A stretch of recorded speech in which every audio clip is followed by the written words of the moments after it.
అడిగితే చెప్పు. ఏమనమ్మా? ఈ రోజుల్లో పొలంలో ఉన్న వాళ్ళకంటే పక్కన వేసే వాళ్ళకి పలుకు ఎక్కువ అని చెప్పమే. అమ్మా అలాగైతే నీకు పక్కన వేస్తానే. అమ్మా అమ్మా అమ్మా నేను ఒక మాట్లాడితే తిట్టావుగా. ఇందాక అక్క ఒక మాట అడిగింది సగం పోయింది. ఇప్పుడు నువ్వేం అడుగుతావు తల్లి? నన్ను కొట్టకూడదే. వ్యాపారానికి సంబంధించిన 1,00,000 అడుగు. అమ్మా మన ఇంటికి ఎవరు వచ్చి నేను వచ్చినా నిన్ను అక్కను అడుగుతున్నారు కానీ మా నన్ను ఏంటమ్మా ఒక్కళ్ళు కూడా అడుగుతున్నాను. నా చిన్న పెద్ద కూడా లైన్ లోకి వచ్చింది. నాకు దిగలేదు, నేను చచ్చిపోయినా దిగలేదు. ఇదేమిటన్నా నా బుద్ధులు నా బాధ్యతలు ఎవరికి రావట్లేదని భయపడ్డాను, బాధపడ్డాను. మా చిన్నపిల్ల మాత్రం నా పేరు నిలబెట్టింది. ఆయన ఇప్పుడు వద్దులేమ్మా. కొత్త పిల్లలు చిన్న పిల్లలు ఎట్లే ఉంటుంది కొత్త పొరపాఠం. రేపు పడే పాట ఉంటుంది చూడు, రేపు పడే పాట బరువు బాధ్యతలు పెరుగుతాయి. నువ్వు ఇప్పుడు మహిళలే కానీ రేపు ఆషాఢం వెళ్ళిన తర్వాత అక్కని హైదరాబాద్ పంపిస్తా. అక్క దగ్గరికి వచ్చేవాడిని నా దగ్గరికి వచ్చేవాడిని నీ దగ్గరికి పంపిస్తా. కానీ ఖాతాలు ఏర్పాటు చేసుకొని కమ్మగా బతకచ్చు. అమ్మా ఖాతాలంటే ఖాతాలు అంటే తెలియదంటమ్మా. తెలియదమ్మా. ఖాతాలంటే మన దగ్గర డబ్బులు ఉన్నా లేకపోయినా ఒకే కొట్టు దగ్గరికి వెళ్ళి సరుకులు తెచ్చుకొని మన దగ్గర డబ్బులు ఉన్నప్పుడు తిరిగి చెల్లించడాన్ని ఖాతాలు అంటామమ్మా. అమ్మా అదే ఆ సెట్టెమ్మ కొట్లో మనం పెట్టుకుంటామే అవి ఖాతాలంటే.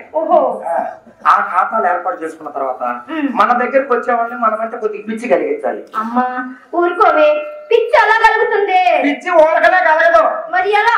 దానికి ఒక ప్రయోగం చేయాలి. ఏ విధంగా? నేను నేర్పిస్తా కదా, నేర్చుకునేది. నేర్చుకుంటారా? ఇప్పుడు వద్దులే కానీ చాలా మంది జనం ఉన్నారు. అమ్మ చెప్పవే.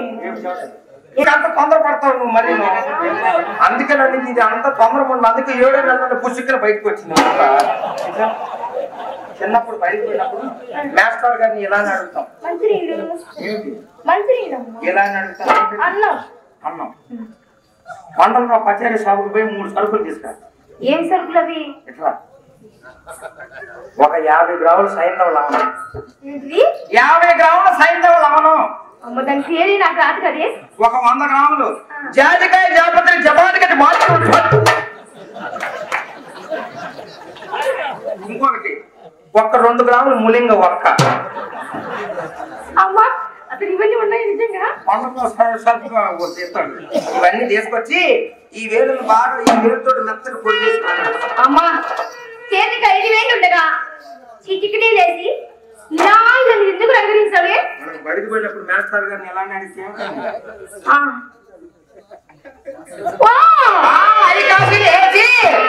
3 పూటలు వంట చేసేస్తే మంచికతోటి ఉండమన్న సాగుతారు. మొండ కొడుకు ఈ సంగతి ఎక్కడన్నా చెప్తే అమ్మ కాపురాలు లేదు. ఏం చేస్తున్నావు కనే? ఒకసారి ఆయనకి ఇంకేం వేస్తాడమ్మా?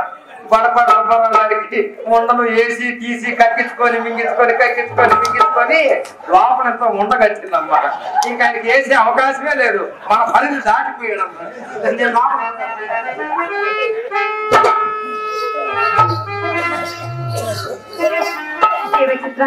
ఇలాంటి పాడు కబుర్లు మోసుకురావద్దని నీకు ఎన్నిసార్లు చెప్పాను అక్క. ఏం చేయకుంటావు అక్క? చెప్పకుంటే అమ్మ పడుతుంది, చెబితే నువ్వు తింటున్నావు. ఇద్దరి మధ్య నేను చచ్చిపోతున్నా కదా అక్క. ఇలాంటి పాడు కబుర్లు మోసుకురాకపోతే నేను బ్రతుకునివ్వదు. వెళ్ళి లోపలికి వెళ్ళి.